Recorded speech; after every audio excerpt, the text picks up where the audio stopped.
โอเคสบายดีเราวันนี้สิมาสอนภาษาอังกฤษเกาหลีเกี่ยวกับ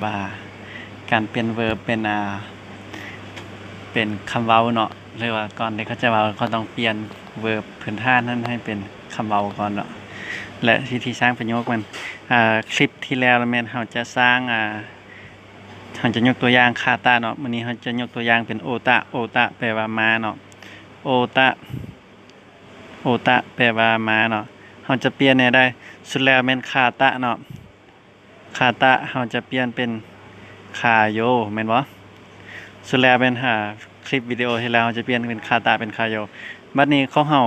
ตัวนี้เป็นสระอาแม่นบ่บัดนี้verb ใหม่เนาะหรือว่าคำศัพท์ใหม่ที่มันเป็นสระโอลงท้ายด้วยสระโอเนาะตัวนี้นี่เขาจะเป็นเพียงบอกให้ฮู้ว่าเป็นverb แต่ว่าสระที่เขาเอิ้นว่าสระลงท้ายแม่นตัวนี้เนาะตัวนี้เขาเอิ้นว่าสระลงท้ายเนาะเพราะมันมีแต่คำเดียวเด้ค่ากับโอเนาะคณะว่าสระลงท้ายเป็นสระโอเขาจะเปลี่ยนเป็น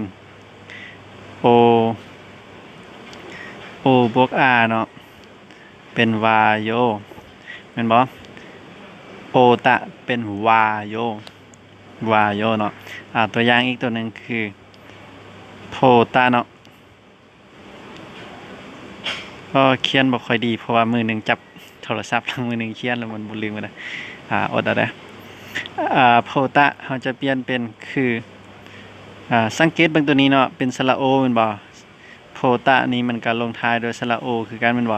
ตัวนี้เป็นเพียงคำที่ว่าบอกเวิร์บเนาะคำว่าตะเราจะบ่สามารถเว้าได้อันนี้ว่าเป็นสระลงท้ายเนาะสระลงท้ายต้องเป็นตัวนี้ตลอดลงท้ายด้วยสระโอแม่นบ่จะเบิ่งเป็นจะเปลี่ยนคือกันเนาะพาโยจะเปลี่ยนคือกับตัวนี้เนาะวิธีอ่านมันก็คือว่าพอวอละพาโยตัวนี้จะแปลว่าเบิ่งเนาะนี่จะแปลว่ามานี่จะแปลว่าไปภาษาเกาหลีนี่ถ้าเฮา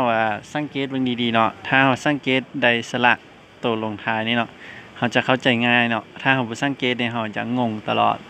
ฮอดคำนี้เปลี่ยนได้เนาะโอเควิธีสร้างประโยคเราก็สร้างว่าสมมุติว่าเช็คกึลอันนี้คำส่วนคำประกอบเนาะเช็คกึลเอาตัวกอนี้ขึ้นไปเฮิงเนาะวิธีอ่านเราจะอ่านออกว่าเชกึล